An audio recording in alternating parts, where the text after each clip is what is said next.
లేదు కొత్త పింఛన్ అని పెట్టినాం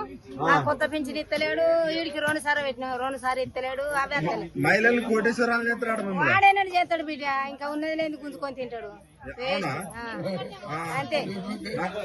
అందరూ దొంగ దొంగ అంటారు దొంగే మరి ఎందుకట్లా దొంగ కాకపోతే దేవరా బస్ ఎక్కితే పైసలు పోతే తిరిగి కూర్చున్నాం ఇప్పుడు వేసి సర్తారు బలం ఉన్నోళ్ళు బలం నెల కింద పడతాను అవునా ఏం చేస్తాం మరి నెలకు 6,000 7,000 మిగులుతాడుగా మీకు ఎందుకు అని మిగులు పాడబడా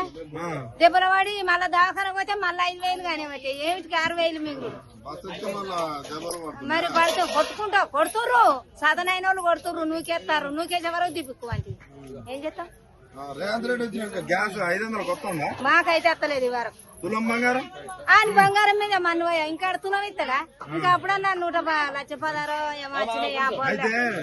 ఇప్పుడు ఇంకో మాట అంటాడు నేను మహిళల్ని కోటీశ్వరాలు చేస్తా వాళ్ళు నాకు అంటాడు ఓట్లు వేస్తారా మీ మహిళలు అట వానికి వేసే బదులు పురాగం మొత్తం ఊకోవాలి వానికి ఓటేది వానికి గెలిపియాలి మరి ఆయన ధీమా చెప్తాడు మహిళలు ఓటేస్తే చాలు మళ్ళా గెలుతా నేను అంటాడు గెలవనితి ఎవడెత్తడో ఎవతెత్తడో ఎవ్వలేయరానికి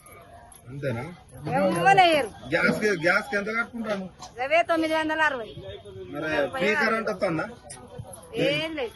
మరి ఏం చేసినమ్మా రేవంత్ రెడ్డి ఏం చేయలేమని చేసులు పాడుగానే ఉన్నది ఓడగొడతాడు పింఛన్ లేస్తాడు ఏడుతుర్రు పింఛన్ ఉన్నోళ్ళు లేనోళ్ళం లేక ఎడతాను ఉన్నోళ్ళేమో ఏత్తలేరు వాడు ఏత్తలేడు వీళ్ళు తింటలేరు రైతు బంధు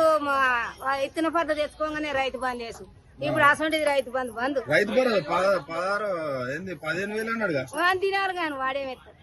ఇక తిట్టుడు లాభం లేదు ఇక అంత ఇంటే బాధ బాధే ఉన్నది కాదా మరి కేసీఆర్ ఉన్నప్పుడు వాడు ఇత్తన పద్ధతులు ఇత్తనాలు తెచ్చుకోగానే వేసు రైతు బంధు ఎకరాన్ని 5,000 4,000 వేసిండు మొదగాలు 4 వేసిండు వెనక సీర 5 వేసిండు మర్చిపోయి ఈ మధ్య సన్నబియ్యం ఇస్తారు సన్నబియ్యం కైకిలుగా 2 నెలలు అయ్యబట్టి సగం నూకలు సగం బువ్వ గంజి పడతాను 1 నిమిషానికే గంజి పడతాను ఇంకా తోడు బియ్యం అప్పుడు మంచిగుండే ఒబ్బడి కాకుండా మీకు వాళ్ళకేమెరక మొక్కజొన్న కడక తిన్నారు వాళ్ళకి